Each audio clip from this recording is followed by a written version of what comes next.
good afternoon or morning, wherever you're listening from. Welcome to the third episode of Dream Kollab's podcast. This one is the Olympic special, featuring our special guest from Athletics Weekly, the largest UK athletics magazine in the country, Mr. Tim Adams. Now, Tim is an Olympic correspondent for the platform. For the magazine, he's been interviewing some fantastic athletes at the top of their game in all sorts of professions, and thanks for coming on, and we look forward to talking. So first of all, I'm going to start off the conversation with as an open discussion. What has been your highlight to the Olympics? Which sports have you been following? Hello, everybody. Bonjour. Hello, Well, I've only been interested in basketball so far. I haven't been watching much of the other sports, to be honest. So wouldn't be able to talk much rather than the new 3x3. Other than basketball. The new 3x3 basketball. Have you been watching that? Oh, real basketball. yeah. But I think France has been doing well. The French women's are like the best in the world. They beat. I'm pretty sure they beat the US, haven't they? They've been doing really well. The men as well. Team beat US team actually. We are in the semifinals against Slovenia, and USA face Australia. I believe it's tomorrow. Yeah, fantastic. Hopefully we're gonna killing it. Yeah, hopefully we're gonna face the US in final and beat them, right? We've finally overtaken Australia on the overall rankings today. Or last time I checked, we've been behind them, and I think that's the one that the British are most like determined to beat because they're a smaller country than us. We don't like China's huge, US is huge, but Australia's quite similar to us, and they've got a smaller population, so we want to beat them. But yeah, it's been fun. What is the ranking actually? I think we're up to 4th now. I'll get the screen up here. 21. Yeah, so China's in first with 32. 32 golds. Then you've got USA with 25 golds, but 77 total medals. Japan have 21 golds, and then Britain are in 4th with 15. Finally, we've been 6th. We've been 6th for a while now, so good to overtake Australia. Friendly rivalry, of course. Italy's been killing it, especially with like the European record by Lamel. Anyway, shall I give a little introduction to Adam? So, are you guys connected to the YouTube or wherever we're broadcasting? Restream. We've got Mr. Tim Adams of Athletics Weekly, the number one athletics magazine in the world or country. I think it's in the world, to be fair. I'm definitely sure it's in the UK, but I'm pretty sure it's in the world, so don't quote me on that. But either way, a monumental guest to have on the podcast. Thank you for coming on. So unfortunately, Tim couldn't come to the live podcast, so we're pre-recording this the night before. I hear you're interviewing an Olympian tomorrow. Yeah, I'm chatting with. She's called Ely Doyle. She was a Scottish athlete, and she's been at Olympics before. She was part of the GB squad in Rio 2016, and we're chatting with her for the magazine. The hurdles are going to be crazy. I mean, as we're recording this, like last night, the world record got smashed by some Norwegian guys nicknamed the Viking, a guy called Karsten Warholm. And tomorrow night, well, as in yesterday when this is going out, the world the world record would have probably gone by the time this actually goes out, again in the women's one. So, she was part of the hurdles. We're looking to get kind of her analysis of those two races, and I'm 100% sure that it's going to be another manic race. But yeah, it should be pretty cool. Was chatting with Keely Hodgkinson, who won the silver medal for Great Britain in the 800 meters earlier today, and I was chatting with her before the Olympics. So, we get around. I'll say that. In here, but Well, I can thanks for hear you. thanks for telling me. So There's no point. yeah, There's no point showing that. I'll splice it in, but if we can let's just do a general discussion, and in the edit, I'll cut it down. And I'll just make a nice little video with everybody's ideas and thoughts on the topic. So the premise of this podcast is that in the metaverse, we will be able to. Are we going to etch in these monumental feats of human athleticism and be able to showcase them either in the area where they happened or in like museums, and have sort of like immersive, interactive like learning experience about sports? So the concept that I've been playing with is the use of the LiDAR and like animations and for the skateboarding. So skateboarding is a brand new Olympic event, but it's inherently a street sport. By street sport, it was brought up in like the swimming pools, the car parks, the skate parks of Los Angeles, and then sort of expanded, and it's inherently an urban, outdoor, like in the middle of nowhere, industrial park sort of sport. Now, in those areas, people do incredible feats of human like athleticism. So there's a famous staircase in Lyon, France, which there's where it's like, I think it's 13 or 14 stairs, and it's huge. In a normal situation, using normal media, you cannot display that in the actual location. But with OVR, you can show like what people have done on that staircase, or on that rail, or in that skate park. So, for example, with the Tony Hawk's 900 spin, where is it 1.5 spins or 2.5 spins? You just hear about that and you can see a video, but what if you can physically see his trajectory, his how he entered into the area, and then what do you guys have any thoughts on how we can make that happen? Whether that's with the iPhone 12 LiDAR system or any other sources. What are your thoughts? Where would you like to see this technology go with regard to sports? Wow. Wow, first off, I just want to say, like, I actually never thought about using it for like visualization of things that had already been done. And like in the skateboard world, that's such a great analogy because there's so many like famous public spots, that are usually kind of where the action happened. I just posted a picture of that lion set, like that is one of the biggest stair sets ever, man. And I remember watching Ali Boulala attempt that, and I would definitely say to have like an AR recreation could that would probably be one of the best representations, because you can't really see from a photo, but if you could like kind of either be at the area and see the action overlaid on top, or if you were just to load up the experience like in your yard and still be able just to see the scale of everything, like it could really help you wrap your head around like what happened. That's really cool. Yeah, so it would be it's just amazing way to visualize it. So obviously that Leon, I'm pretty sure didn't he break his leg and then he went back to it like 2 years later and then managed to land it. It was something horrific like that, but it's such an amazing feat. And like just looking at the photo that you posted, I will trim this into the final edit of the podcast, and it's just incredible, isn't it?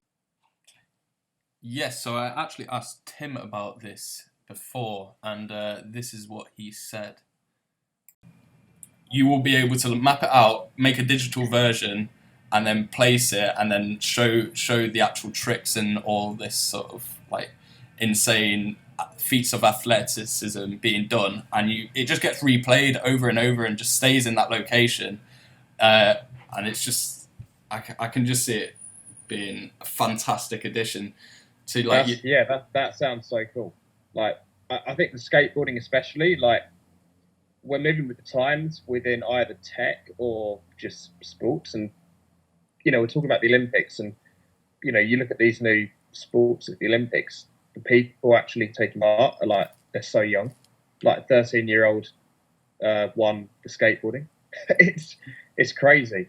And at the end of the day, this is kind of the next gen. That they're growing up with this technology, and they're going to be the ones which thinks it's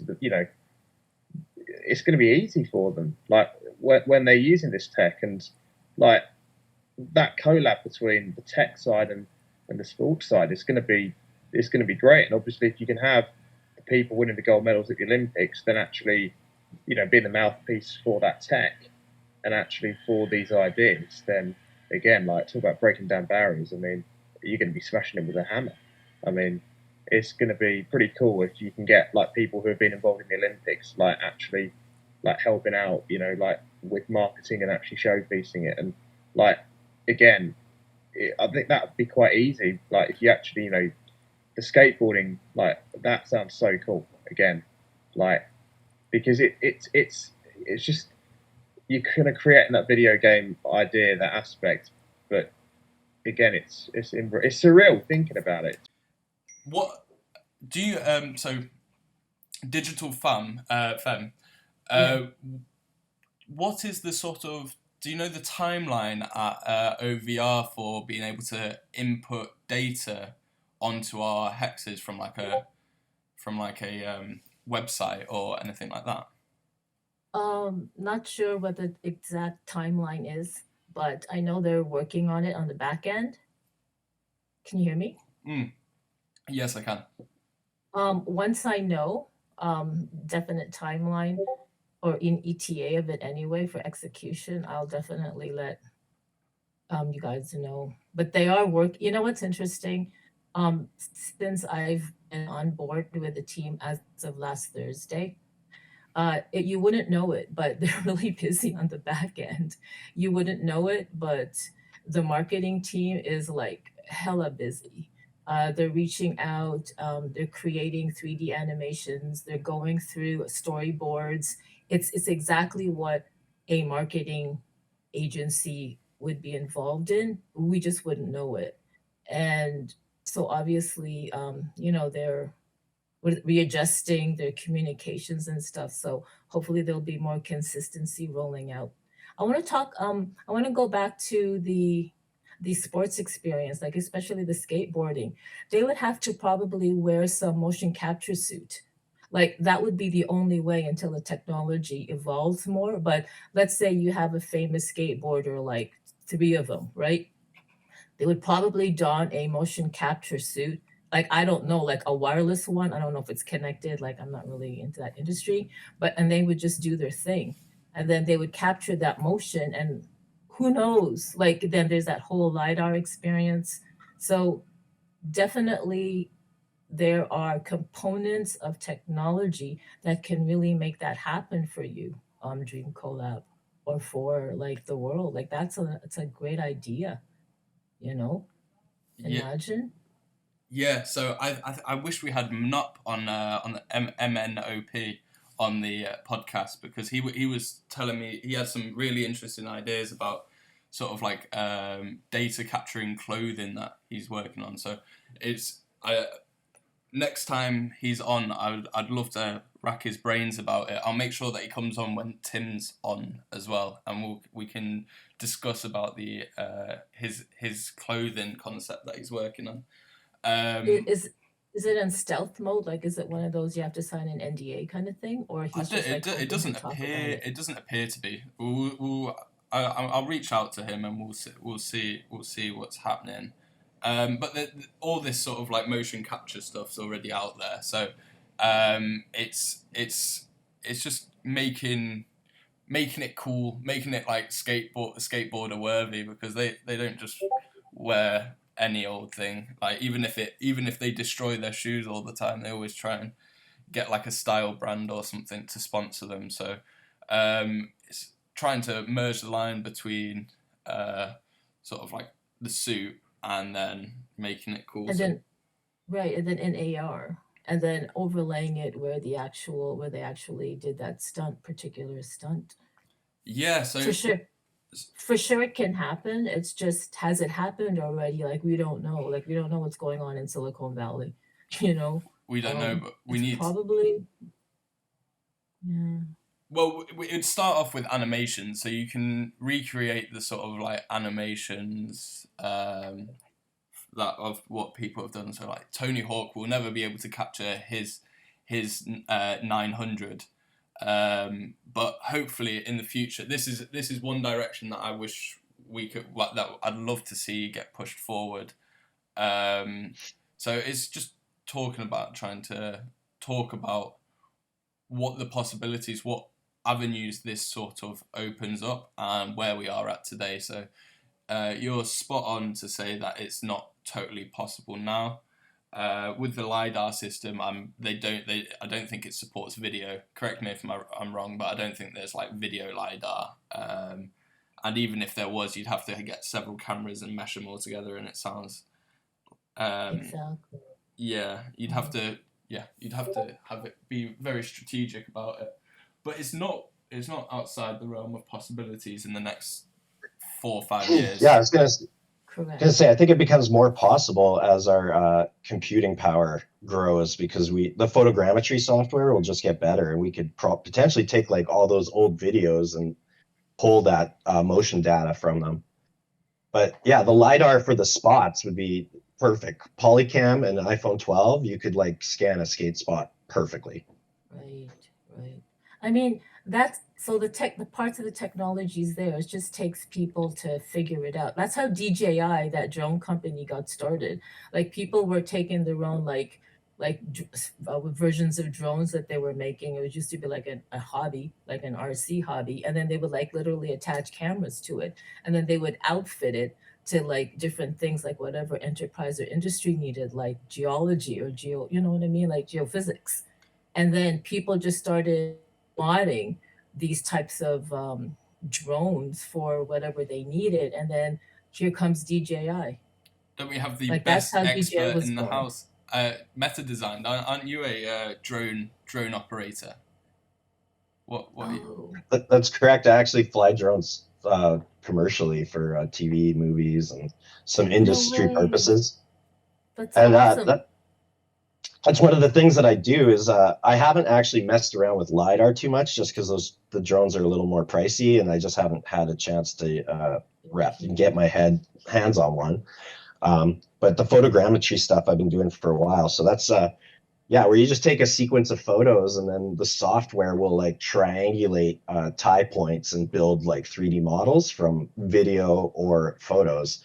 But it's really like computer intensive, and Yeah. so it's just like basically you just need a crazy computer with a ton of RAM, and you'll get it done. The cloud is really kind of opening up the doors of what's possible too. So like I was saying, it's kind of one of those things, is like our computing power grows and our algorithm programming gets better. We might be able to extract like some motion data from like even old skateboard sequences. Like it's pretty cool. Or anything. Like, yeah. Yeah, anything, yeah. Hey, Bennett Design, have you tried out the DJI FPV drone set? I was just on vacation, and I was flying one of those things around, chasing my buddy on his surfboard. It was pretty fun. Oh my God. Oh, awesome. Okay. Yeah, honestly, it's really good. I've never flown much with the goggles before. Like I actually usually use screens, and the goggles were making me really sick. Yeah, they say you have to get used to it. My sister's boyfriend flies for commercial, and he tells me stuff. Like, Oh, cool. so yeah, I could imagine. Oh, cool. Yeah, I'll post a clip later for you guys. Awesome. Okay, enough with the drone talk. What's next? Yeah, so I was just gonna talk about some of the amazing feats that have happened in the Olympics. Like we're seeing a quality this year that's been unparalleled to like other years, with like records being broken left, right, and centre. It seems like the European record was held by Lamont Marcel. Oh no, it's just been taken by the Italian Lamont Marcel, and just going to say what a fantastic year it's been for Italy, just in general, from Eurovision to winning the Euros to winning the football, winning so many goals in 100 meters, which is arguably one of the most prestigious. The 100 meters is like one of the most prestigious gold medals you can get. It's everybody runs and as a kid, and it's just something that everybody can do. So if you can be the best at that, it really says something.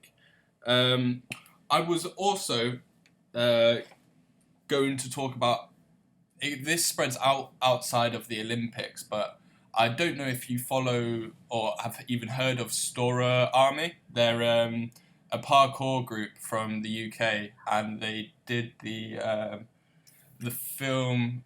It's like something 8 on Netflix. Is it Amazing 8 or? Yeah. Anyway, they're releasing a new video game, and you go to like the genuine locations, and this sort of feeds back into the skateboarding thing, where they've mapped out all these genuine locations, and they've already got like the 3D models of the characters. So I've got a little clip that I was going to show you. From there, but I will clip it in. I'll clip it into the reboot. Yeah, that parkour shit is fascinating. Like, I have a few friends that do that and whatever. Yeah. It's like the human feats unbound. Yeah. Like, it's crazy. Yeah, it's absolutely what they do is absolutely insane, and I used to love climbing as a kid. I still do, just nowhere near as much. All right, here we go. I'm gonna send a little link. It's time captured to the exact time, so we should. If you look at this is just a little insight to their new game, a little pre-release. And just showing you a bit behind the scenes of how they're building the game, and yeah, let me know what your reactions are to it. Okay, cool. Hey, Corey, I noticed your profile icon on Twitter. I believe. Yeah, how's it going? Hey, how's it going? Good. How are you guys? Great. I'm good. How are you? Good. Nice to What's have up, you. Corey?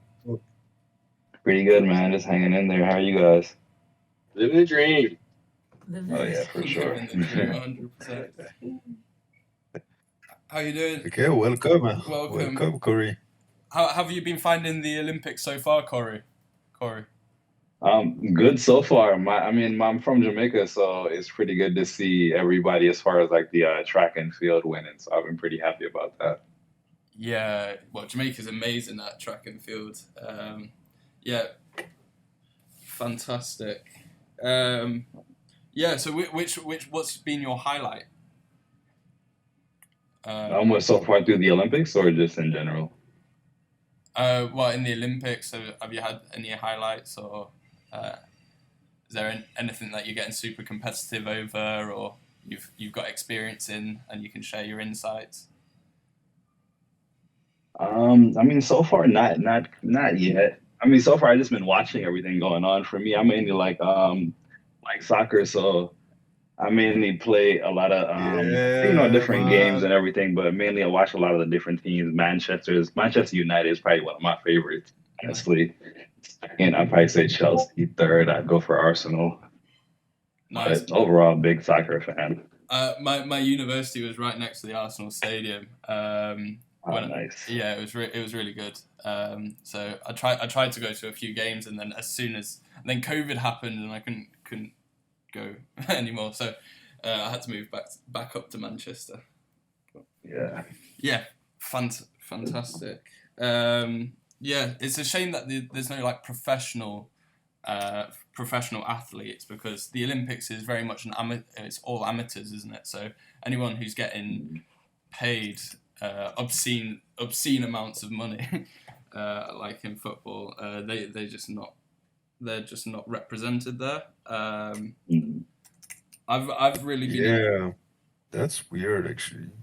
I mean, most of the soccer clubs, they don't even let their players go to the Olympics actually. No, they Like, don't. I always wondered about that too. You would think they would allow them to, but yeah, Maybe so they don't no, get no. poached. yeah. Yeah, Maybe that's because for sure. yeah. Because I'm gonna say football because I'm from Europe, but football, the season start actually right now. They are starting right now, so they don't want their player to be, I guess, tired or even injured for the upcoming season. So that's why they don't let their players go to the Olympics.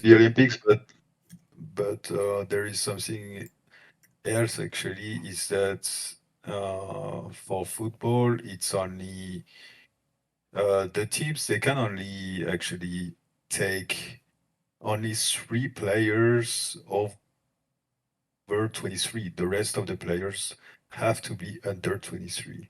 So that's something we should take into account as well. Oh, I didn't realize that was that rule. Like in Yeah, I didn't my mind, the Olympics should be like the peak of human, like physical fitness, and it's just Should be, yeah. yeah, but it's just there's a few rules, isn't there? I didn't realize that under 23s was that's a massive rule. Yeah, I never knew that Yeah. either. No, yeah, it is a massive rule actually. But I mean, yeah, World Cup is seen as the most important uh, trophy a player can imagine to win, and the Olympics is just whatever in football, actually, I guess. There's got to be some politics involved, I'm probably. sure it is. Like Oh, it's like you're not touching FIFA. You're not, you guys, you do your thing, we do ours, I mean, and then they pay each other off. I don't know. FIFA's No, not yeah, exactly for known sure. to be a moral and uncorruptible organization, is it? It's, they've Yep. got their quirks. Yep. They are all corrupt, man. Yeah. Yeah. Yeah, I wonder how long it'll take before we replace the Olympics with a decentralized autonomous organization. Yeah. Soon. Yeah, let's do it. Whoop, whoop. So Yeah. So the American gymnast who went home, it was something to do with like she's like got ADHD and not allowed to take her Ritalin. I've forgotten her name. She's USA gymnast. Have you guys heard about that? Nope. No. It's Simone Biles. So she's not allowed to take her ADHD medicine because it's illegal in Japan. So she's been barred, which is a massive shame. So she wasn't allowed to take it, and then her mental health started declining, and then went back. And it's just a bit of a shame because she's such a powerful athlete, and she like you could tell in her performance that she was a little bit shaken, like she was over rotating a little bit, but like she's got such immense power when it comes to like all the backflips on the ground, on the bouncy floor. Why would there be a Japanese jurisdiction for the Olympics, even if it take place in Japan? Like it should be a worldwide jurisdiction.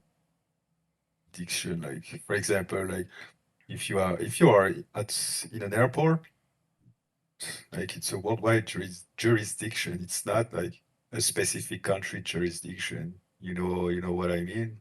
Like They should change that actually. Yeah, I understand what you mean. I don't know why she's being banned. It does seem a little bit suspect because it's her everyday medication that she needs to be able to operate, and it's not like people are taking Ritalin for fun. Are they? It's not like a party drug, and is it performance enhancing? Not really. That's not entirely true. There's something even as Adderall that is prohibited in Japan. Oh, That's crazy. Isn't Adderall Adderall. next level though? Adderall is a drug, though, Yeah. right? Yeah, but most people use it for their studies too. Right. Yeah. I guess because it makes a stimulant drug as well too. But I saw so many people taking Adderall when I was working in the US. Crazy. Oh, yeah. Yeah, they start giving it out at 5 years old. What? For hyperactive child Yeah. children, right? Yeah. Oh yeah. Yeah. For them, yeah. ADD. You had 16, 17-year-old kids having kids, and then when that 5-year-old says, "Hey, I'm going to go play," and they don't know what else to do, so they take them to the doctor. Doctor says, "Give them this," and they slow them down, and then they're stuck. Yeah, I Oh never- They're taking that drug for the rest of their lives. Yep. Yep. Damn. Oh my god. Yeah, the US is another breed. I'm pretty sure that happens over here as well. In England? Oh yeah, for sure. For sure. But no, I may have crossed the line with what I said there, but yeah. It's not to the same extent as in the US. We're not allowed to have like advertisements for drugs on TV. I know over there you just advertise basically heroin on TV, isn't it? Oh, here, yeah, I'm in the U.S. I'm in Pennsylvania, so here you see a advertisement for everything. Where you have it could be bipolar, you could be depressed, it could be every little thing. You could be probably going for a jog and you might be just randomly sad, and it's just, oh, we have a drug for this. I'm like, wow, okay. It's some new drug they're pumping out consistently all the time. Yep. That's crazy. Damn.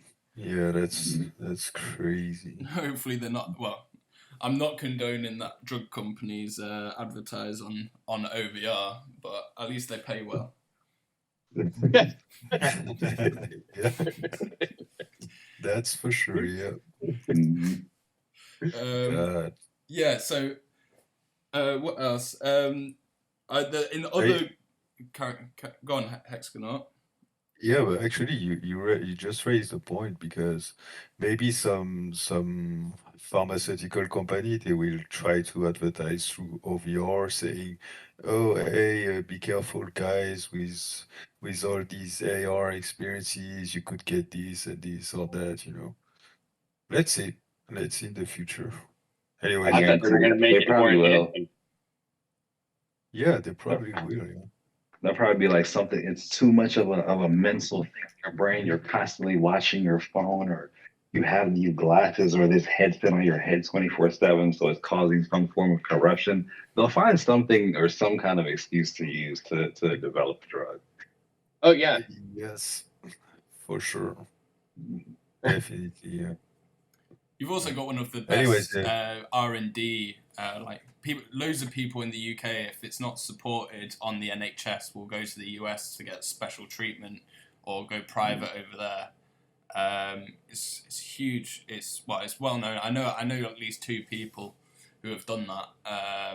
So you got to take it and leave it. It's a messed up system, and it's like, from what I hear, it's really bad for like the bottom 10%.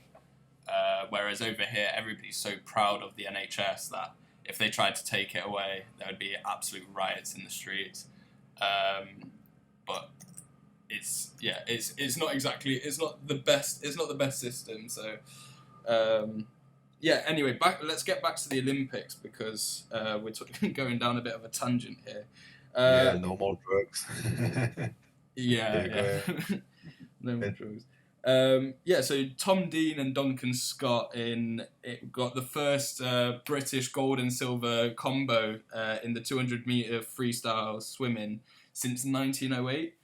So that's another monumental moment, and it's something that the British would be very proud to put on OVR and put down in history.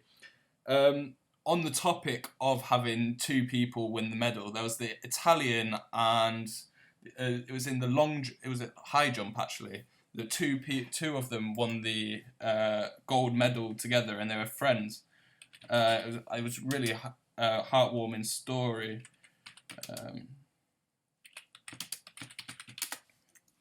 Get it up now. Yeah, so it was joy for Tambri and Barshim as they opt to share gold in men's high jump. So it's an Italian and Qatar have shared the medal for the men's high jump, and it's one of the first times it's happened. So I'll get the article up and I'll read it out to you guys because it's pretty amazing. So this is Time magazine. The Italian high jumper leaped into his rival's arms, then belly flopped onto the hard track, rolled around a few times and screamed. Gianmarco Tambri was just getting warmed up too. It's not every day that you tie... Sorry, I'll pop up. It's not every day that you tie your good friend for gold. Tambri and Mutaz Bashim of Qatar agreed to tie Sunday at the Tokyo Games in a competition settled not by clearing the top height, but through a subtle nod. Yeah, so it was these two friends, both had gone through like injury and then climbed back to the top, were able to share a gold. What are your thoughts on sharing a gold medal?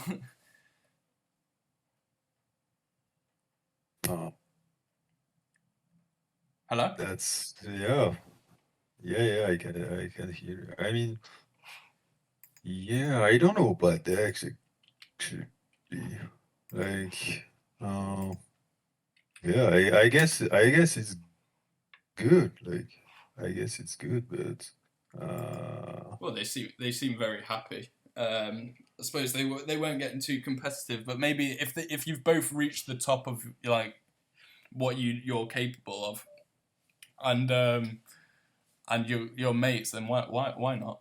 Like, it's rare. I'll find out exactly when the last yeah, time. it's a great. I mean, I believe it's positive. Like, it shows that it's not just about being the only one at the top. Sometimes it's if you feel like it's fair to share, like, yeah, Well, do it. So And both it's great.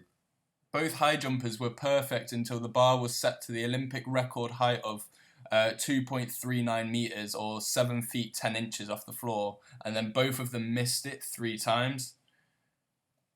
And then they were just like, well, I physically can't get over it. Neither of them could get over it.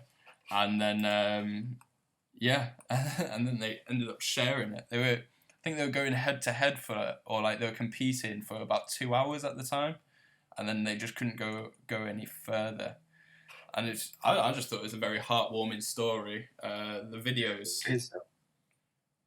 videos are like lovely to watch. Qatarian. What's the name for someone from Qatar? Qatarian. Is that? I know it in French. I would not know it in English actually. No, I don't think I've ever said it before. From Qatar. I mean, in French it's Qatari, but yeah, in English I don't know. Oh, Qataris. Qataris. People from Qatar are called Qataris. Yeah. Play the guitar. I'm joking. Okay, I didn't know. Qataris. Qataris. Oh yeah, lovely. Well, I learn something every day. Oh, but it's Qatari ending with an I or IS. Oh, okay. Qataris. Qataris. Or maybe Qataris. Something like that. Oh, wow. Okay. That's a place that's always intrigued me as well. It's I was before COVID, I was debating going traveling, and got offered a job to work for like a generator company and try and do the Silk Road. And I was just planning my route from here to India or China, and I wanted to go through Qatar. It was it's just one of those places that I just can't. I don't think I can comprehend what it would be like, really. Just the home of mega world. You know a fun fact about Qatar, like when you turn 18 there, they give you a house. They give you a house. Like, yes, you don't even have to look to buy a house. They give it to you. Wow. Isn't that crazy? And you own it, like, or is it just like provided by the state? Yeah. It's for you. Oh, that's good. It's for you. Yeah, that's great. Oh, the joys of being an oil-rich state. Yeah. They bought out of Paris, so we really know them quite well, actually. Yeah, I guess. they've. Yeah. It's next to impossible to buy a house in the UK at the moment. Yeah, it's the prices just skyrocket, but we'll see. In a let's wait a couple of years, see how Dream Kollab does. Yeah. We're here for the marathon, not the sprint. So we're just gonna build this company to last. And I hope you will be able to buy a house in a sunny place, right? Oh, yeah, I know, but I don't know if I'd get much work done if I lived in a sunny place. I miss the clouds. Every time I go to France, I'm fine for the first 2 weeks, month, and then I just need a bit of drizzle. I need a bit of grey weather. Do you know? I'm probably just. Yeah. No, Yeah, I mean, nobody yeah, probably understands. you say that because you are English, but we all need sun, trust me. Yeah, definitely. It's nice to escape. But yes, Blackpool Finance. Talking of grey weather, Blackpool is just up the road from here, and I was just wondering, does anyone know who runs Blackpool Finance? The people who bought the Eiffel Tower off Camembert. Has anyone looked into them? Personally, no, but they seem like a really great team. You should just walk up. You should like reach out to them, walk up, and do an interview. Yeah. And just like from a Dream Kollab perspective, I would do that. Yeah. Agreed. Yeah. Do what she says. Hey, this is news to me. When Camembert sold the Eiffel Tower, how much did that go for? Do you guys know? Shared. Yeah, so actually, yeah. So you didn't watch my video yesterday? That's bad. Oh no! No, so yeah, he basically told us that. Some of us were asking him, "Oh, but how much did you sell it for?" And he was like, "Oh, actually, I sold it for shares." Yeah. So basically, he has Blackpool tokens locked for the next 3 years, and he's a consultant for Blackpool as well as an investor. So Nice. here is Big bullish horns on that one. Yeah. Yeah. Yes. Did you find out where he's from? Is he from Blackpool itself? Because they've got their own Eiffel Tower. They've got Blackpool Tower, which is modelled after the Eiffel Tower, and they've had a lot of investment since Brexit, and all the English people are trapped in the UK this year. We're not spending all our money in Spain, Italy, France, and Portugal. So the people are actually going to Blackpool for once, as opposed to just being a desolate town with a theme park. It seems to have really revived. So I'm really intrigued to see. Maybe, yeah. Possibly. Maybe. Yeah. I'm going to follow Digital Fam's advice, and I'll reach out to them this week. Have a little investigation and have a little look and try and make some good ties, and seems like I don't know if you checked their website, but it's so dark. Like maybe it's too dark. Yeah. Actually. Yeah. follow them on Twitter first, Blackpool HQ, and share their stuff, follow them, and then send them a DM, a Dream Collab, and then say, hey, I just found out we're neighbors, and would here's your share them your link to the website, and say just would love to pop by your office and do a interview. They probably go, yeah, sure, come on in, mate. Yeah. Let's have some Marmite. Oh my God, I love Marmite. Marmite's it's a beautiful thing. I need a lot of butter. Dude, Marmite versus Vegemite, Marmite any day. Do you have Vegemite over in Canada, or is that an Australian thing? It's an Australian thing, but we do have an Australian-centric shop and a British-eccentric shop. Oh, that's good. So I know you either hate it or you love it. So yeah, that's the whole marketing. And then I think it got bought out by an American company, and then they were gonna discontinue Marmite, and like the whole of the UK just went mental. And then they changed all the advertising to the weird sort of like hypnotizing swirly thing, and it's like you love it. it was just a bizarre time in the Marmite history. But yeah, they're back to the standard, love it or hate it. Yeah. So do that. So today is Wednesday, or it's going to be Thursday. Reach out to them before Saturday so you can get a let's see if you can get in on next week. You know what? You should just fuck connecting them on Twitter. Walk up, go into their office and go, oh hey, so this is it. And just do it. I've done that so many times, dude. You get an interview. They're just like, oh sure, come on in, and just say, oh yeah, do it. Why not? You can walk in. Well, it's just whether as long as there's no iron doors. I need to find out if it's actually linked to Blackpool, or if it's like, or if it's like Black, because you've got BlackRock who own like a load of pretty much, I think it's like 4 or 5% of like the UK's the US's what's it called, debt, not debt, retirement funds. So it could be just like a hedge fund linked to like BlackRock or something like that. Maybe if it's in the UK, it's definitely. If it's in the UK, I'll 100% go and I'll 100% go and knock on their office. If it's in Blackpool, it's around the corner as well.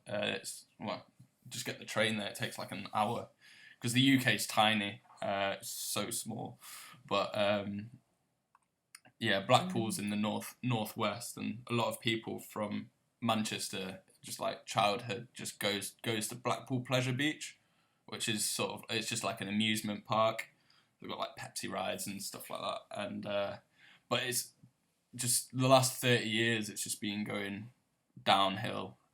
You can like pick up a house there for really, really cheap. It's like it's like around £60,000, which in terms of the UK market it's peanuts. Peanuts, yeah.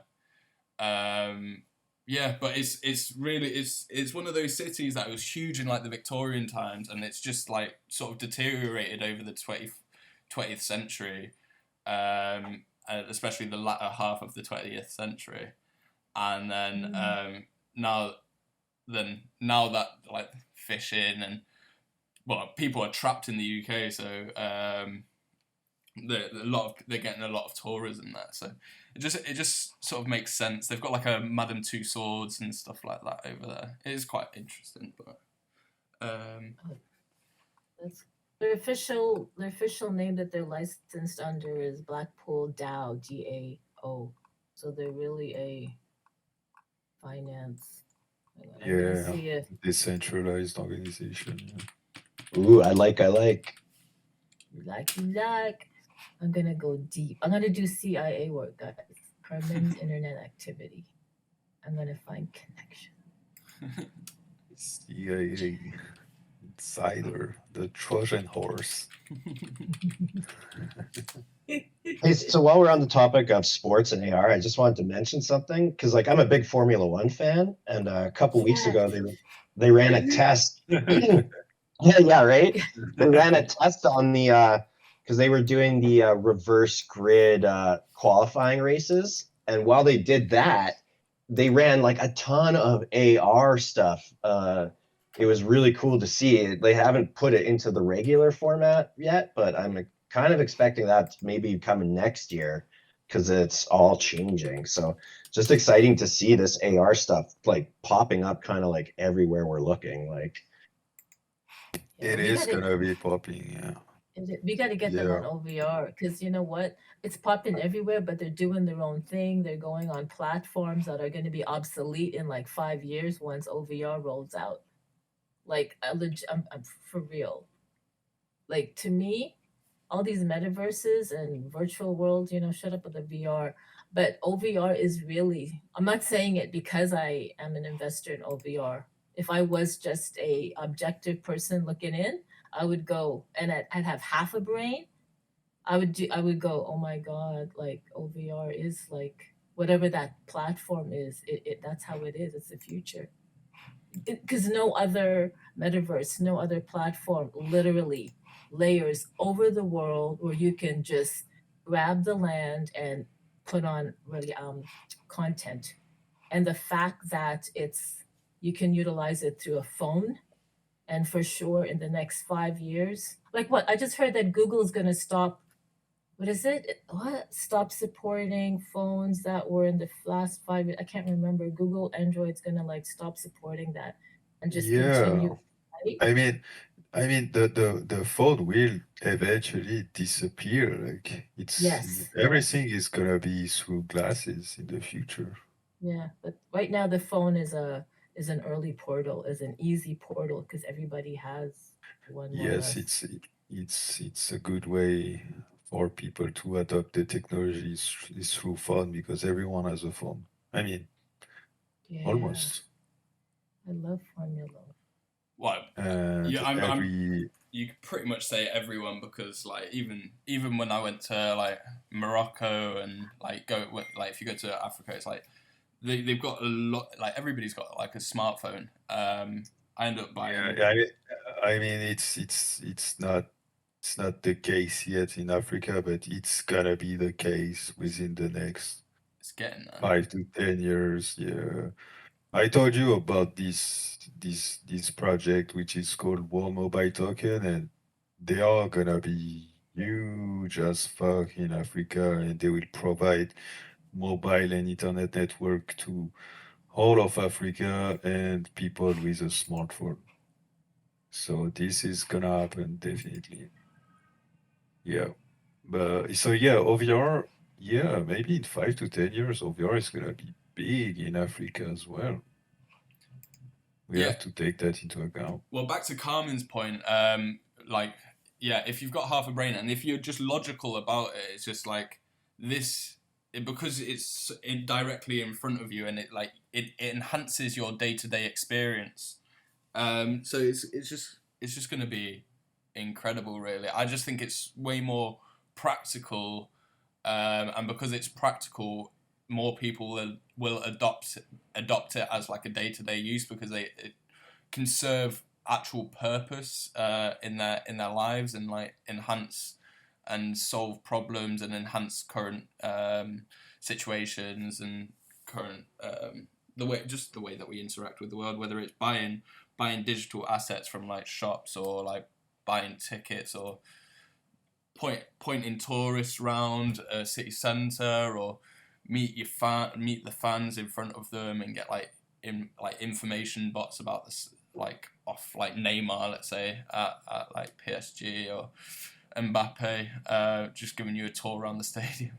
It's the realm of sci-fi, but it's also it's just amazing. Yeah. Carry. If I can just kind of touch on the Africa thing real quick, if we've got a couple minutes, if that's okay. Yes. I don't have the backing to do this, but since this is going to go out on the air and there's going to be people listening that do have the backing to do this, Jumia, okay, is kind of like the Amazon.com of the African area. They've already got their warehouses and everything set up. But their stock market price is still probably under $30, definitely under $50. but they've got everything set up to go out. So as soon as the country of Africa does go, digital for real, they're already established in platform. I think now would still be a good time to contact a company like that with a platform like this and say, hey, while you're still getting set up, let's go ahead and just let's get you, so you're not still 10 years behind everybody, still trying to catch up later. Let's just go ahead and get you on there now. Yeah. Get that whole store, get that whole, forget just having the online store. Let's go ahead and just get them all the way set up in the AR realm so that people can just shop all the way through. Yeah. Can you type the name of this company? Yeah, I can do that. Yeah. Thank you. That as well. Yeah. I'm gonna be looking into that. I have an investment with them for since like last year now that I was looking at. Yeah. They've been really good. Their stock's been kind of up and down, but they've been pretty consistent. So I'm just looking forward to what they're gonna do in the future. Yeah.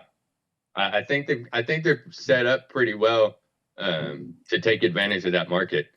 Okay. At least to not get kicked out. Yeah. So actually, thank you. Is this the right one? Group.jumia.com. At Digital Africa, we are the leading Pan-African e-commerce platform active across 11 countries in the continent. Our platform consists of a marketplace connecting thousands of sellers to millions of consumers with integrated logistics and a digital payment service. Is that like Shopify? Yeah, it's going to be similar to Amazon too. Okay. Correct. They've already got their warehouses set up. So just like Amazon has in the US, where almost every town has a warehouse to get your stuff right away or same day, Jumia is set up like that over there. Yeah. Oh, nice. Yeah, because Amazon, I was trying to send a camera because one of my friends got married about a year ago. I was trying to buy him like an Amazon delivery, and so I got him like a camera because I went over to take photos and videos for a company about 4 years ago now, and and he was just like my tour guide, but we like connected really well, and I thought it'd be a nice gift just to buy him like a small camera off Amazon. And it was just like I couldn't get it sent over there, so I had to get it delivered, and I had to send it over, and there was like a load of paperwork to do. But so Amazon only really operates in like very few countries, and they're absolutely enormous.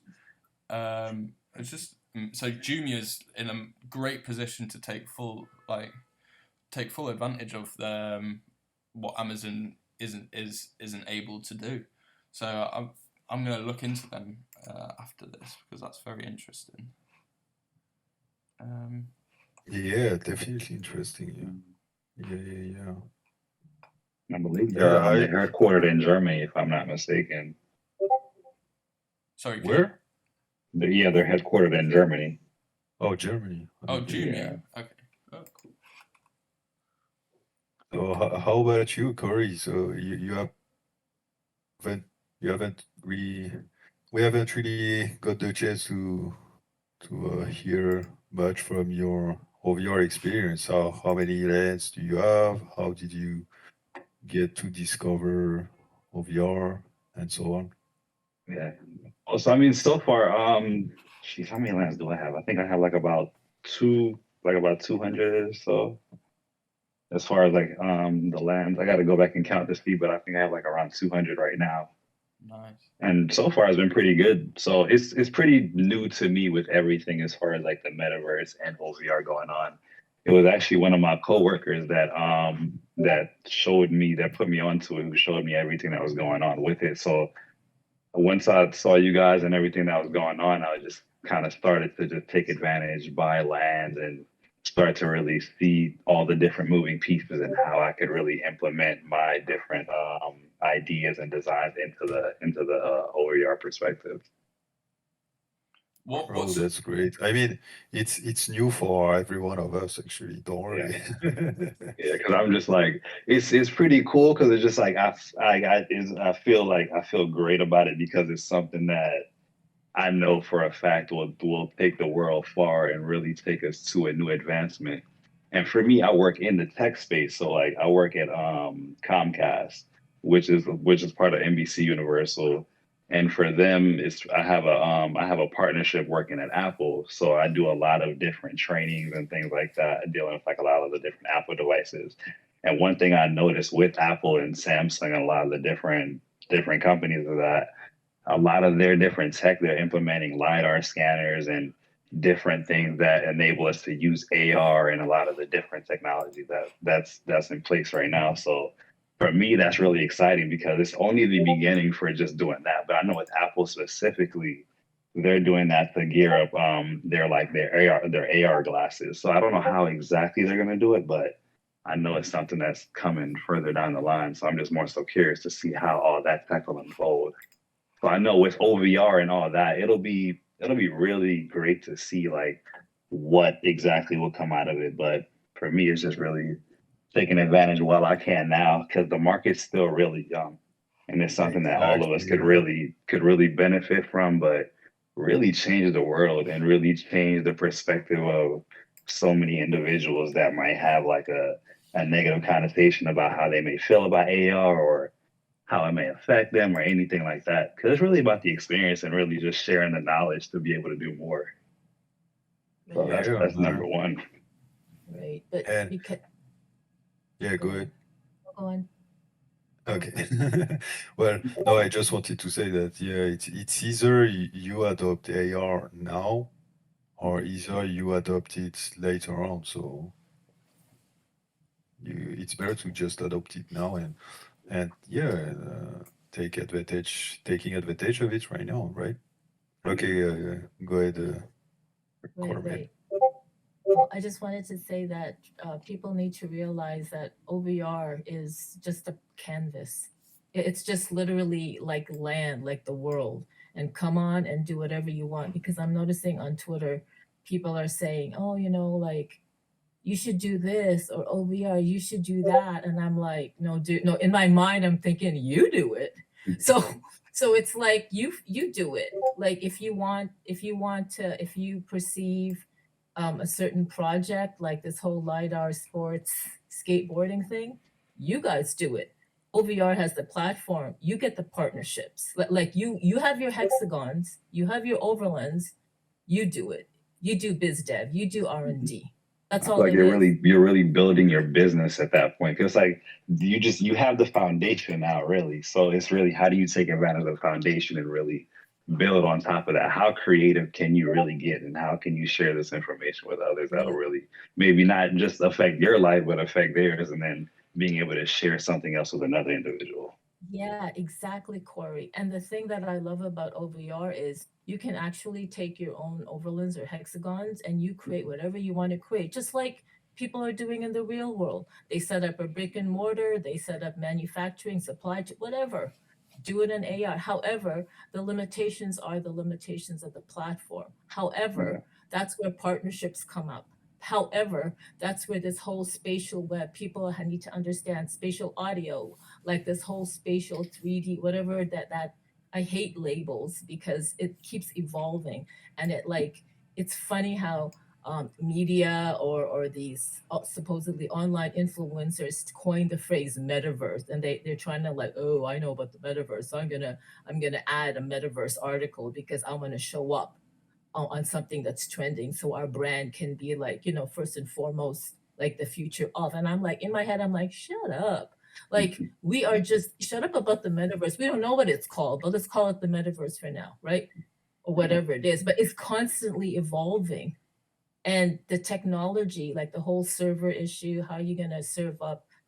Who said that? I think Meta Design said something about it's all about computer power, like that has to be addressed when we have a layer over the whole world that we can actually interact with different experience. And because it's decentralized and democratized, we're going to see the same damn issues that we have in real life. Absolutely. Censorship. What about this? It's the same. It's like you give humans a platform and they'll be human, right? There's gonna be good, and then there's gonna be not so good. That's just how it is. So let's not say, oh, OVR is gonna like change the. We can change it, but just so you know, people that are gonna go on this platform is also gonna have their own agenda. You know. I definitely. totally agree. In terms of like the waiting for the computer power, it's like there's Moore's law, which says that computers are going to double in power every 2 years and half in price, and it's been followed for pretty much the last since early 90s, if not since like the inception of the computers. And the second point where it was just like take like OVR and these metaverses are just a platform for your creativity. 100% agree with that. It's just another way, just like making a website, or just like a shop in itself is just like it's your blank canvas to make what you want. Like with that same box or that same canvas, that same those starting blocks, it's up to your individual creativity. And there's like a real opportunity I see now to build a new tech, like not tech empire, or like media, even like media companies on the level of like NBC and like BBC and all these, and ITV and all these and TF1 and France 2. There's a real opportunity now to build your media companies to that scale I sort of see each like metaverse maybe as like a channel. So OVR is like TF1 or like I don't know, and then you'll have like a skybox with like 1,000 different channels that you can tune into, and you can get like a different flavor from each of them. So it's really up to people to build their own sort of media empire, and then within each media empire you've got other empires as well. It's just it's empireception. It's The sky is the limit for creation at that point, because you can really create anything. Exactly. And you know what's awesome? It's like logistics and like the money it costs to roll out something globally or even just local is like a fraction. Because all you need, I think I did a video on that, all you need is just like one or two AR content creators to create your content. Like literally, you don't have to like lug brick and mortar. You don't have to erect. You don't have to hire a structural engineer to build or what. It's literally you sit on your studio, your workstation, and you need awesome 3D content creators or AR just to create the content you want. And then just deploy it all over the world, wherever your hexagons are. You don't need a plane. You don't need to ship anything. You don't need to go to China to build it for you and then ship it over to Australia. You know what I'm talking about? It's like so easy to build an empire. It's and I know that's probably a crude way to put it, but it's also true. It's just like a economic, like just it's your opportunity to really make. Well, it's all our opportunity to really make a name for ourselves and actually make an income and not be reliant on being told what to do all the time. I think I told Carmen, was it last week, that I just don't like being told what to do, and that's probably the biggest driving factor. I'd probably have an easier time if I was just working in a company. I wouldn't be working the ridiculous hours that I'm doing. But I just like the concept of working for myself. Both my parents started their own companies in about 2008, 2009, literally just after the financial crash, and I've watched them grow it, and the freedom, but also the work that they have to put into to have that freedom.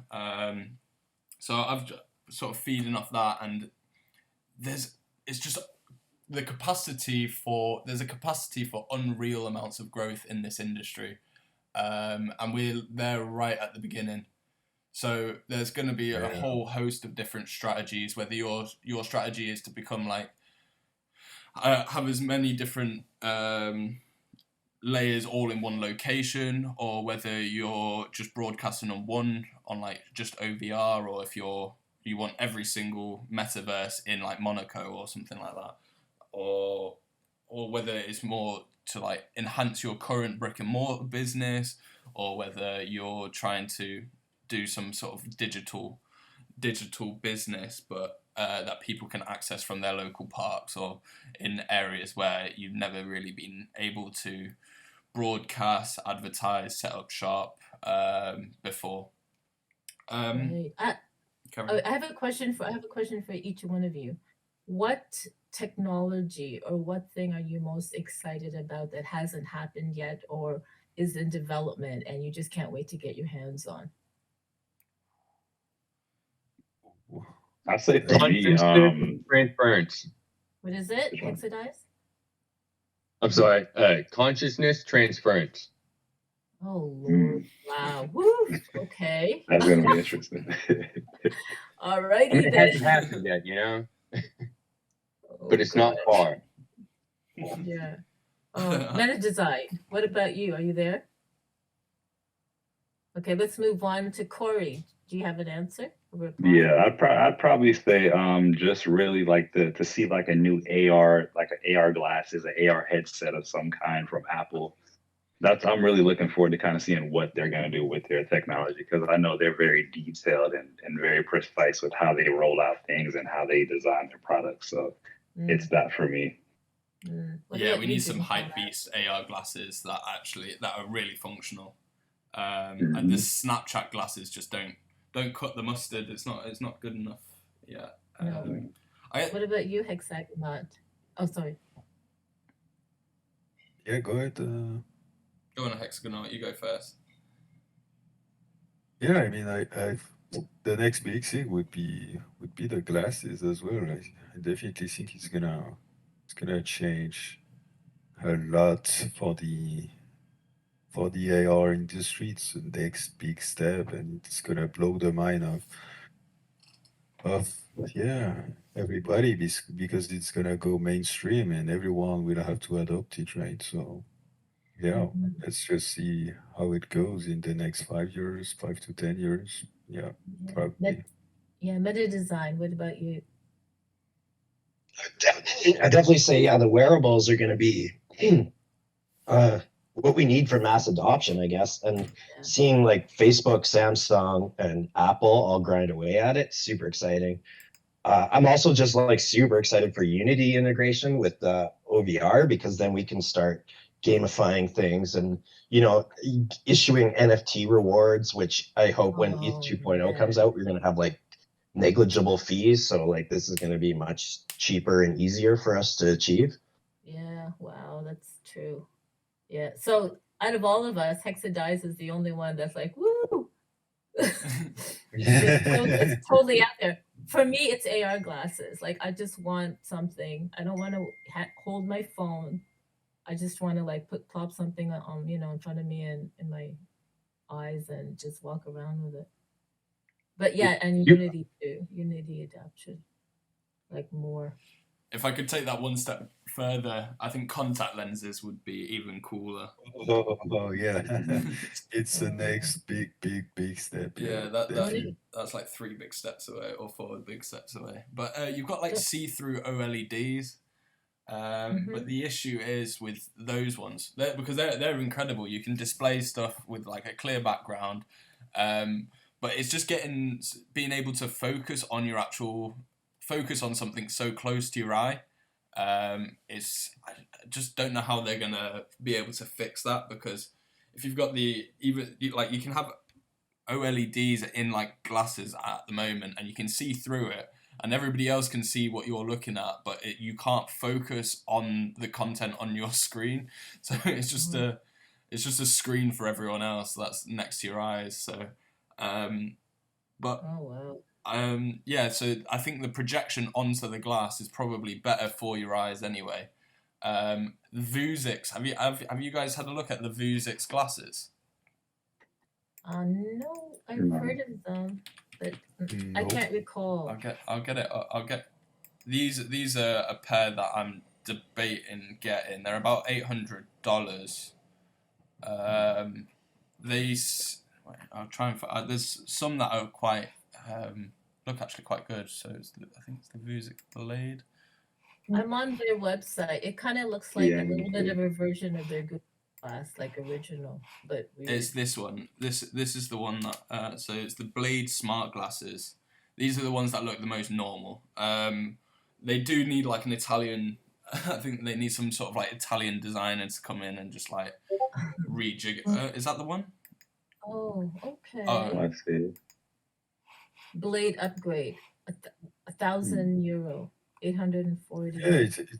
Yeah. £900. Why is everything so expensive? Damn. Full My color God. display, right eye only. No wireless Bluetooth. It would 700. come down in price, but Yeah, so they're still a bit bulky, aren't they? But yeah. I'd quite like to have a go with them. These are the ones that look the most natural, or at least like current glasses that I've found. But again, you've got these big blocks on the side. You've got the thick rims, but you can link. It links up to your phone, which is good. Well, pretty sure. I think it's Bluetooth to your phone. Yeah, Wi-Fi and Bluetooth. Noise cancelling mics, autofocus camera. It's not quite there yet. It's not quite there yet. It just really needs some style, and you need a load of different types of style with sunglasses, I think, in my opinion. Oh, here's Sakura Interactive. The battery life on them, I think, is going to come into play huge right now. I think that's really the biggest issue for myself.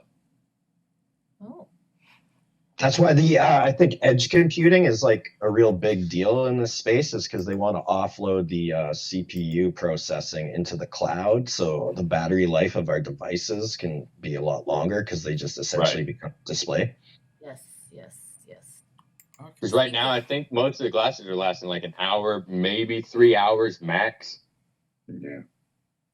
There's a guy I connected with, like, you remember at Hexadize? I sent you a link to like a monthly, I don't know what meetup. It's like an AR VR thing, and right, and he's he's obviously in Seattle or something, and he works for Amazon, and then they're doing for R&D, and then they're doing something like the cloud battery life. I can't even remember, but it's happened. Like there are entities creating these technologies, but you know what I hate? I'm gonna say I hate how everything is so like separated. Like you've got Apple, you've got Google, got all these other third-party startup creating and innovating stuff, and they're all doing it separately, and they're all having missing pieces. Like one has a good design, one has this. Can't you just all get together and create it for like everybody? But I guess we're not there yet. Can't you just right? Like can't y'all have great departments? Just share your shit. Yeah, I think they just end up taking over the world, though. I think it's good to keep them decentralized a little bit. But it would come from people that had that mindset, and that's how the blockchain came. People who really just said, fuck this, and let's just for the people, by the people. Yeah. And it happened. Yeah, but these American companies are different. They're just fixated on more so like their cost and who can get there first, sadly. I know. I wish they could. They steal each other's design, and then they all end up being quite similar anyway. So I think they'll all try different things, because you never know. So some of them might mess up and users just don't like it, and then other people, then they've got alternatives, and it's good to have a few different companies doing stuff. It is, but I just mean the core technology, and then the design can be like whatever. Every brand can like license. Ray-Ban can do it, Gucci, whatever, Oakley, whoever, they could do their own stuff. But that's like what Android did. So Google open sourced their Android system. They sent it out to all the devs, open sourced it, and all the OEMs, put hands on, and they created their own designs. Something like that, like the core tech should be developed, unified globally, so it just gets faster, and then people can figure out their own, not hardware. What is it called? Anyway, yeah, the design. forgot what it's called. The UX. US on the world. Oh, no, I meant user experience. Or... Yes, thank you. Yeah, like the form factor. That's it. Okay. Like form factor in whatever design this glasses. I'm just saying. Yeah, well, I think, well, I'd quite like to see like a Ray-Ban X Apple glasses. I think that could be quite cool. That would be absolute hype beast out of this world. You'd probably be able to get it from the Lucky Man before it comes out from Apple and Ray-Ban. But we really need just a hype beast AR glasses that comes in that look good. There's a range of different styles that people can use and adopt. I guess the good thing about having different companies is that you're gonna have a load of different stylists, and like each season will be different. So it really needs to like emerging between tech and fashion is going to have to happen before like mass adoption. And I think we're probably underway. I think Apple's probably got the cleanest style in terms of like you're seen as broke if you don't have AirPods. Like I don't even own them. I don't really care, but I know there's definitely that perception of like, oh, if you're wearing earphones with like a wire coming out of them, then you're broke and poor or whatever. But it's definitely a thing. I don't agree with it at all, and I don't conform to it. I don't care. I'll wear mine. Oh my God, you don't have these. Oh wow. No, it's sad. It's sad because I have a friend, and her kid is like 13 years old. But when she was 11 or 10, she was telling me that all her friends who don't have the AirPods, they're really pissed. Like that age, they're so pissed. They take the wired ones and they cut it off and they walk around with it just so they can, just to be in. And I'm like, Make oh it, my you know. God.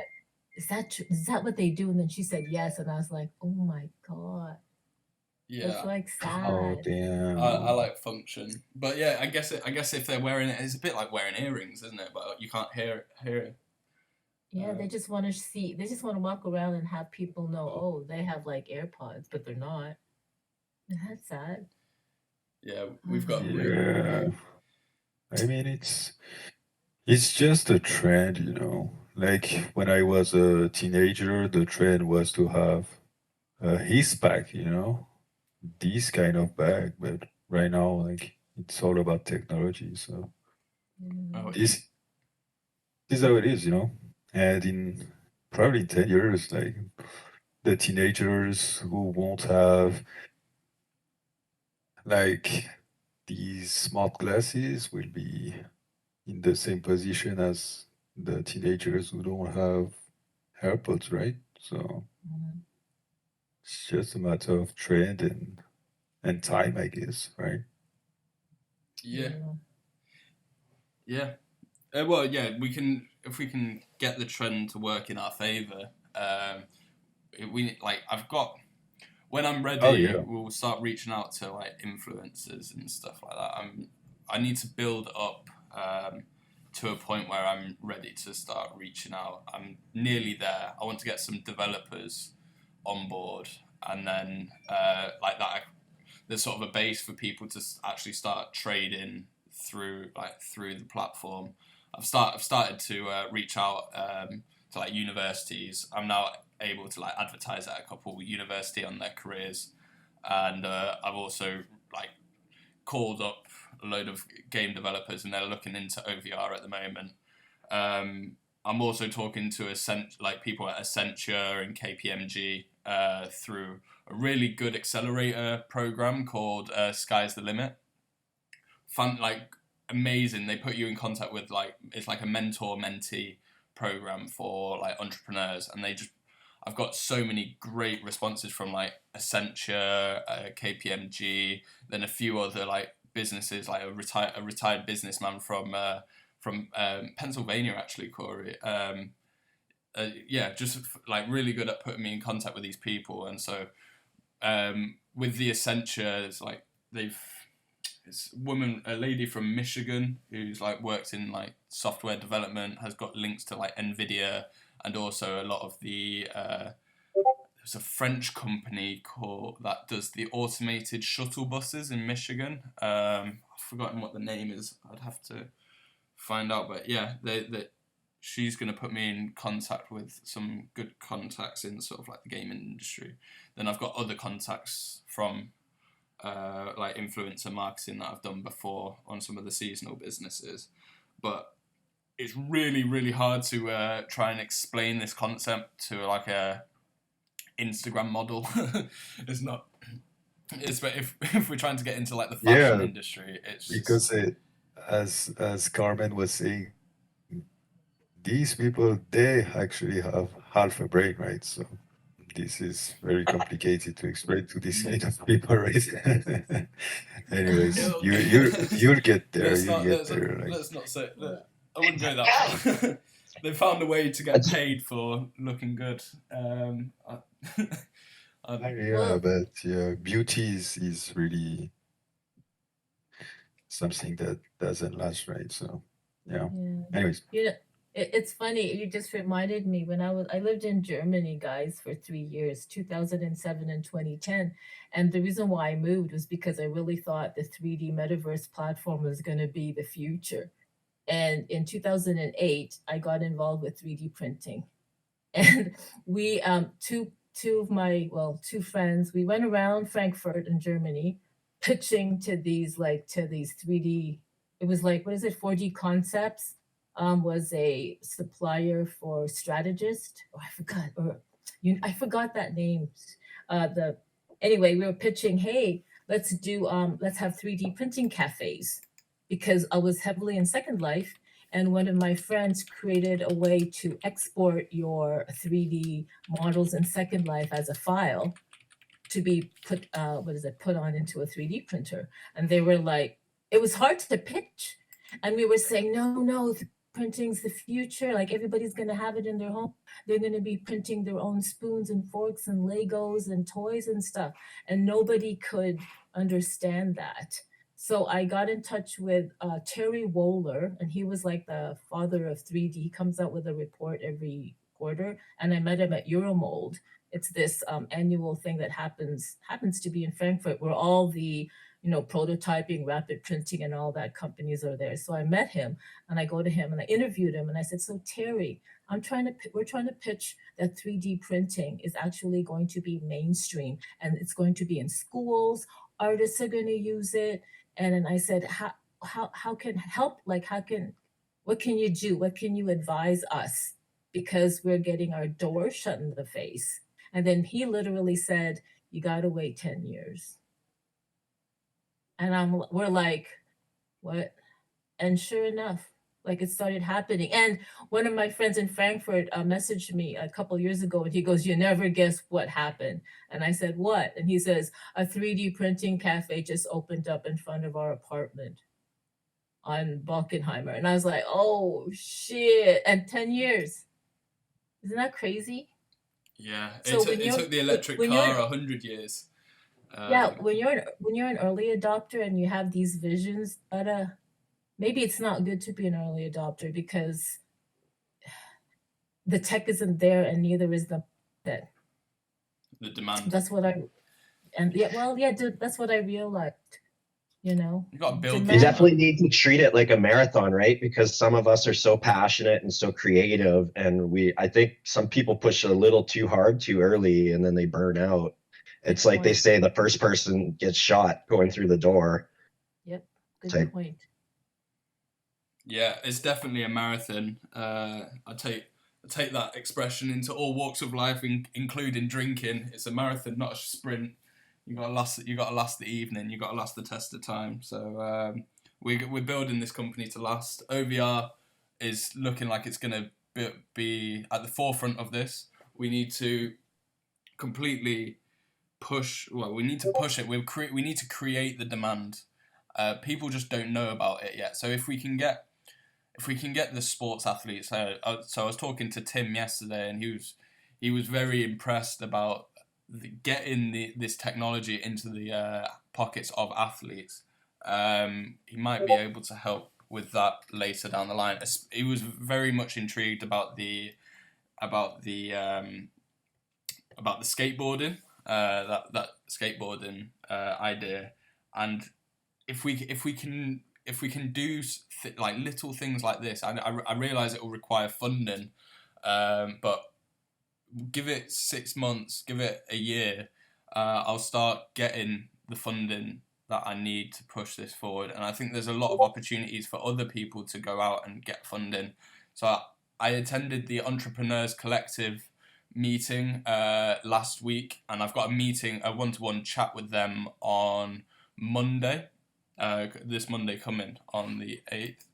And they were very, is it 8th or 9th? They were very intrigued about the whole concept, and we'll see where it goes, because I've got 1,000,001 ideas, and it's just having the funding first of all, which to do that is a massive step, but also just applying it. And I just think it'd be a waste not to pursue these ideas, and just because it just I think it would put a smile on so many different people's faces, whether they're the skateboarders who get to like be frozen in time, and like their amazing feats like be frozen in time, or is he pumping, or whether he's we're gonna make it pump. Don't worry. Pamp it.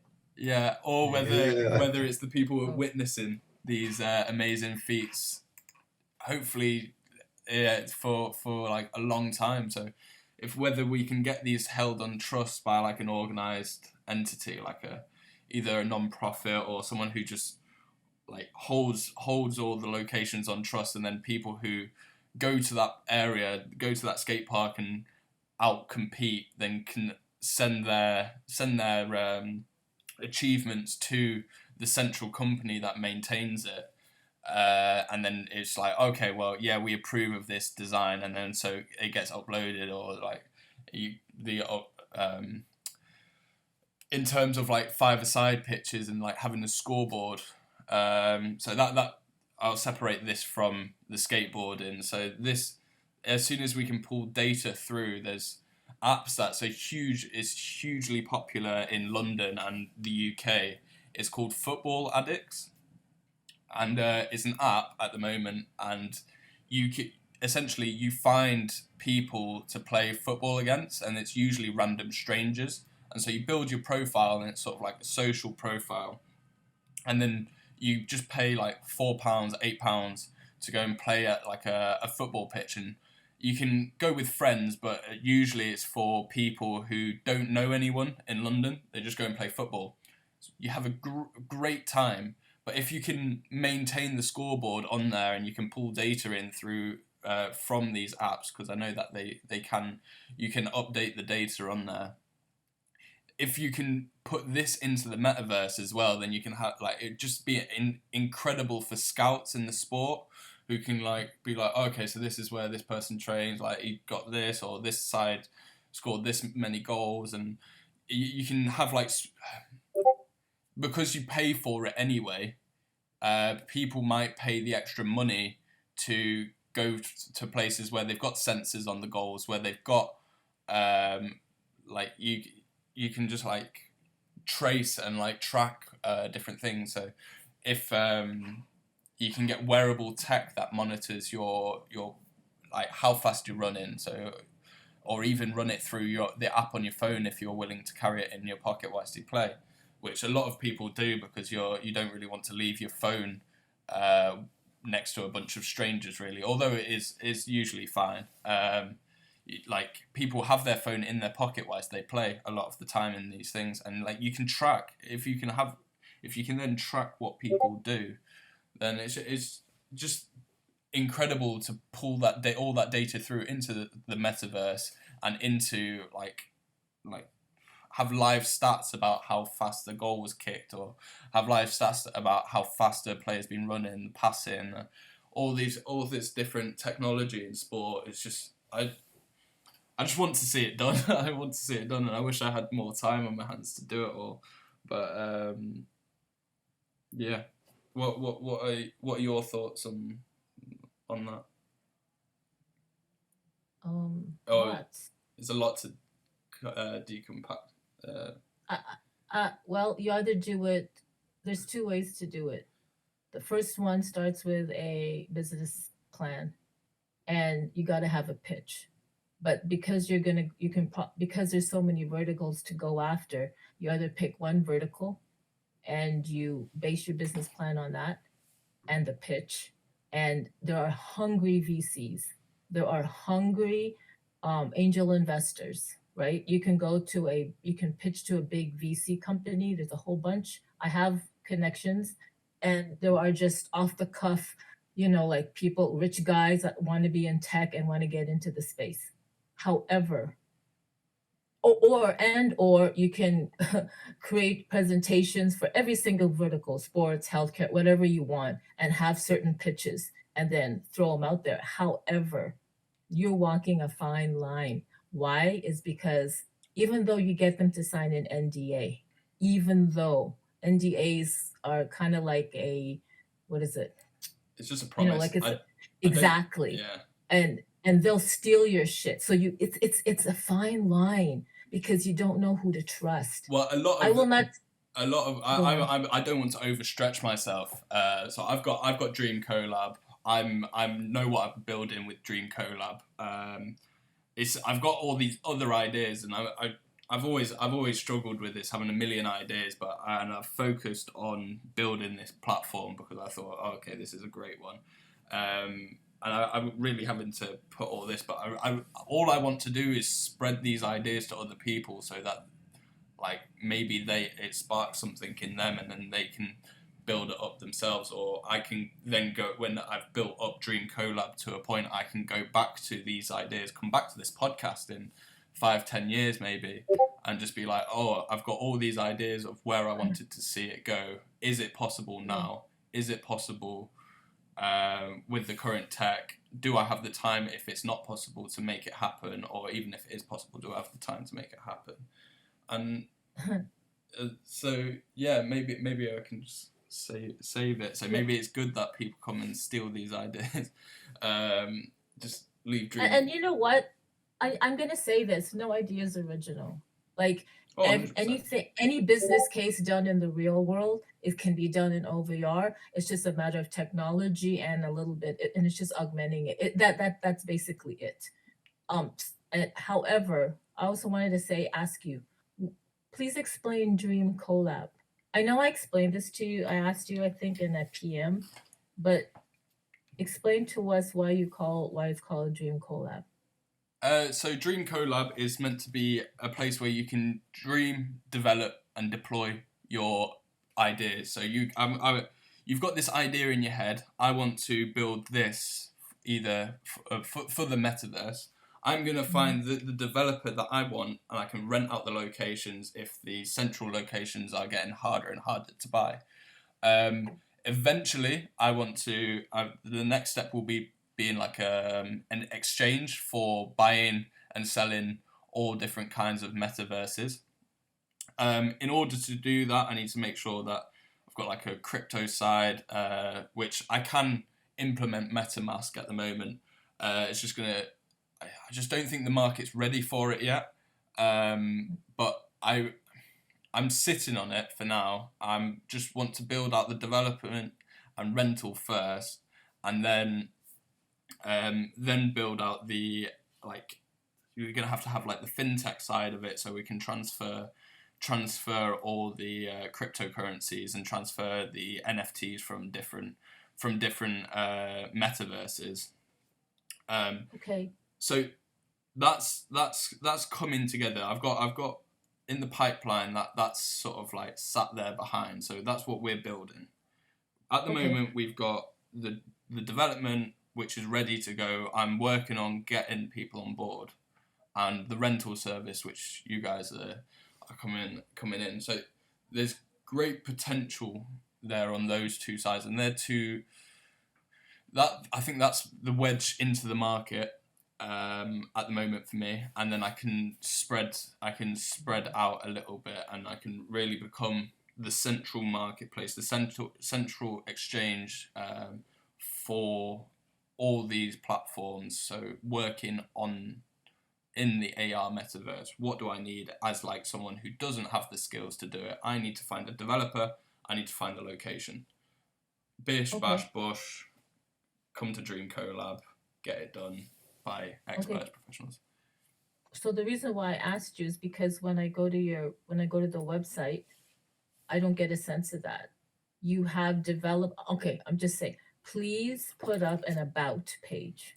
I've been asked that. Whatever you said, concise that, and do that. Okay, that's the most important. I know you're so busy, but as a it needs to be done. Digital strat, people need to go to the website and I love the world of tomorrow today, but I don't mean to pick on you, Dream Kollab. I really just want to. No, don't worry. I'm not taking this to heart at all. I'm listening. I'm all for this. I take far worse criticism from my best mate, so do not worry about my feelings. I'm all about just getting the job done. I want to be. There are times when I want to promote. There are times when I want to promote Dream Kollab to VC, like to people I know, but I have just not had the time to reach out to you to say, please do this before I do. That's all. Yes, so, that's perfect. Well, thank you very much. Okay. I'll run it. Do you mind if I run it past you? Because just trying to make it as concise and nice as possible. No, for sure, absolutely. And guys, anytime you need, I don't know, like, I'm not the be all, I just I have some experience and skills that may help, and feel free to use them, access that. Well, thank you. I really would love to help people, and you can just take it. It's only my opinion based on the clients I've worked with and blah blah blah. But you feel free to ask me, and it's just my two BTC worth. Perfect. I don't say two. Thank you. Yeah, thank you a lot, Digital Fam. 100%. I've been told this about 3 times now, and I know I'm building the app and stuff, and I keep distracting myself like, oh, it's more important. But really, the About Us is genuinely it's super important. So I do need to spend a bit of time just nailing that, making it as clear, concise, and nice as possible. Yeah, it is. Yeah. And just so you know, it can evolve. Like some people say, oh, we got to get it perfect. No, just get something up and the words could evolve as you evolve. Like it's okay now. We're not in the 60s or 70s where everything has to be perfect, bang on. We can evolve. We can evolve our colors. We can evolve until we get there. And the beauty of it is, you see the history. The beauty of it is when you are a multi-billion company or multi-million company, you see that that historical transition, and it's wonderful to see. It's just, you've seen logos evolve of Coca-Cola. Oh yeah, the Coca-Cola bottle. I saw that the other day actually. It comes up on my feed quite a bit. It goes from like the straight cylinder bottle, and then gets more of the form that we're used to today. 100%.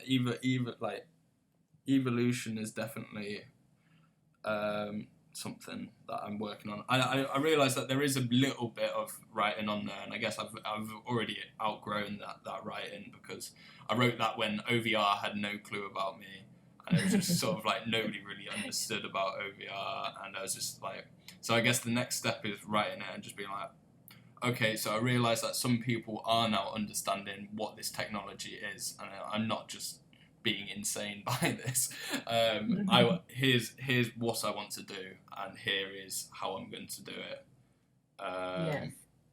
Yes.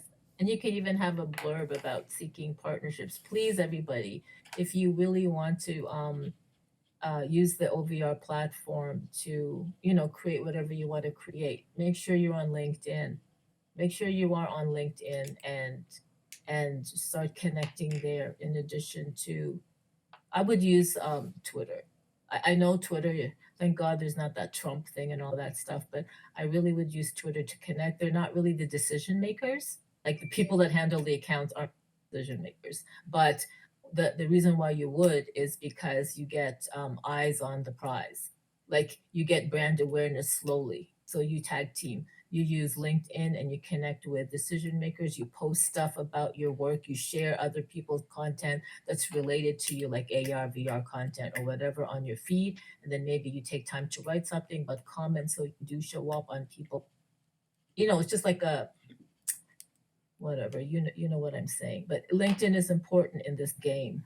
So and for now, until another platform comes up. When people don't like LinkedIn, I get it, but you got to play the game. Got to play the game for now. I'm going to keep playing with OBS because I saw there's a way to go live onto LinkedIn as well. So maybe we'll be going live onto LinkedIn in the future. Okay, I would recommend OBS is like the standard of live streaming. Yeah, and it's legit, it's awesome. Like it's complicated as all hell, but it's great. I would recommend Streamlabs or Twitch Beta Studio because it's right out of the box and the user interface is quick and it's exactly what OBS can do. However, if you want to use OBS, go to town with it. But the learning curve, I'm not saying you can. It's just the effort to learn it and to get all your connections right. And I think Meta Design does OBS. Are you the one? Yeah. So he's the one that recommended OBS to me. Today's live stream is meant to be going through OBS. Okay. But so I've been recording and streaming on OBS for the first time, and I've managed to get the Discord up here. Managed to get it all working. Apart from displaying getting the actual stream out to YouTube, there seems to be a break. But I had a little look on YouTube, and it says ready in 24 hours. It takes 24 hours to activate your account for live streaming. Once activated, you can go live. Yeah. So I think OBS can be clunky, but once you get it set up, it should be like you won't have to fiddle with it too much. There's just like a ton of it's for being free. The options for video and audio are unparalleled. Great. Yeah. Yeah. So I've been battling with it for the last 2 days. I thought I had it set up I checked it at about 1:00 this afternoon, and I was just like, oh god, it's not working. So I just had to sorted it out again. So hopefully this works. Should all work. I did a couple test recordings and it was working. It just seems to be the streaming that's not working properly. So I think once you figure the template out, it should just work. Hey, so I just wanted to say I got to run quick after this, but this has been a great conversation again, guys. I just posted a podcast it's one of my favorite podcasts, besides this one, of course. And it's just about, the headline is like, we get to tell future Pixar animators they can quit their jobs and come build with NFTs. Nice. So I think this is just the start of the narrative, and people are going to start to see the writing on the wall. And then you're going to have like a flood of developers coming into this space to develop, which is really exciting because I'm just kind of a hobbyist, but Yeah, totally. Thanks for that. I'm on that. Cool. I'm on Anchor right now, so that's good. Thanks for the link. Yeah. Oh, yeah. Thank you very much. I'll listen to it and I might put it in the end credits. Is this the? This is the one here that you posted at 5:30.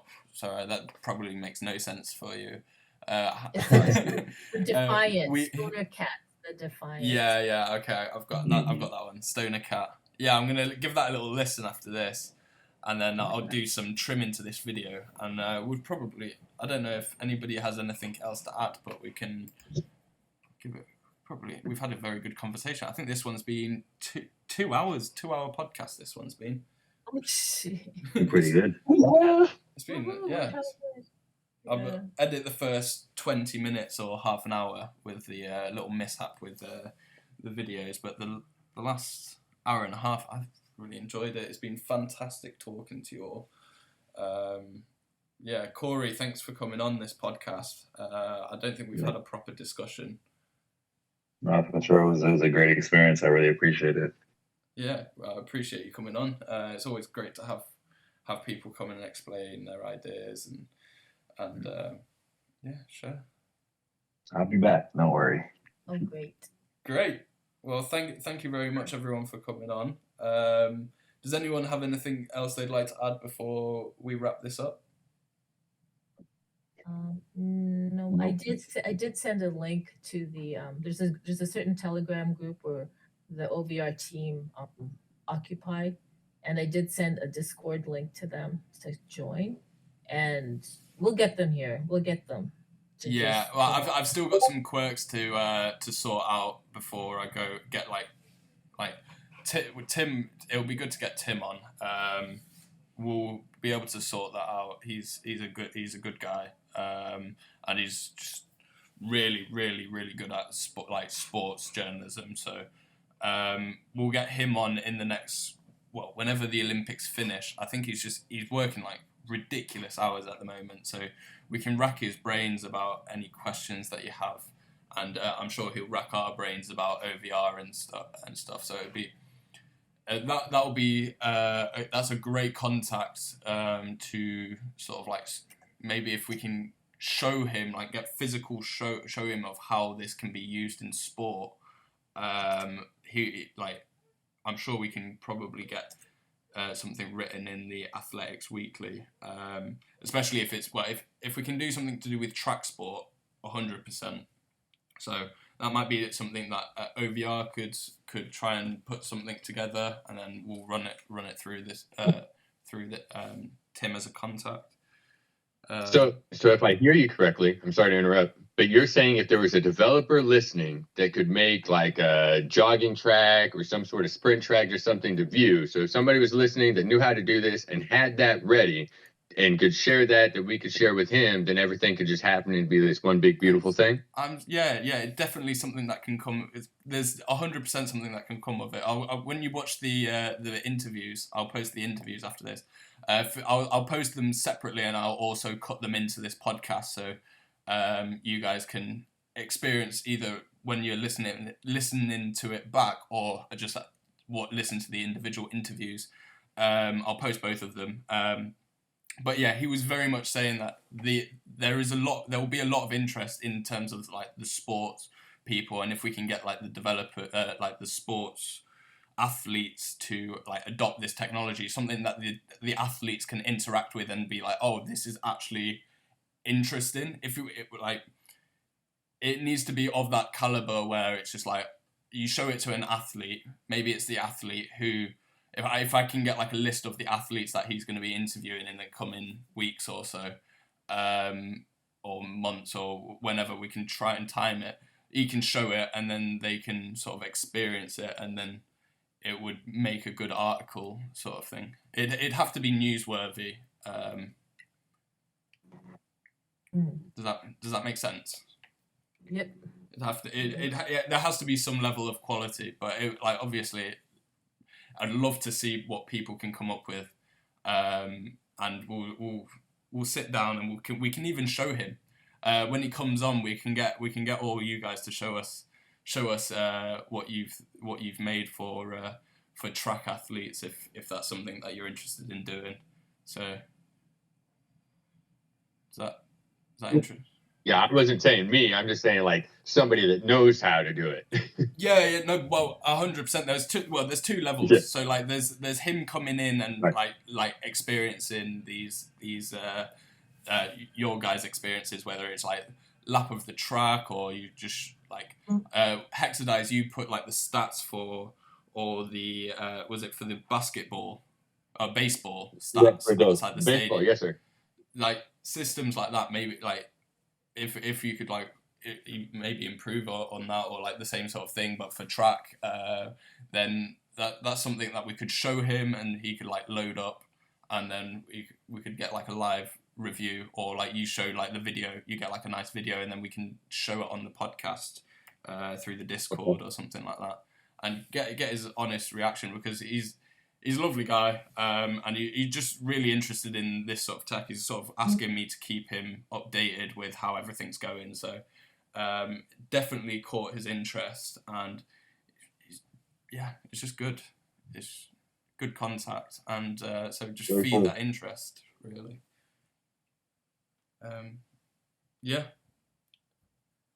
So, well, thank you everybody for turning up. We've been chatting now for a good 2 hours. Fun, it feels like it's flown by.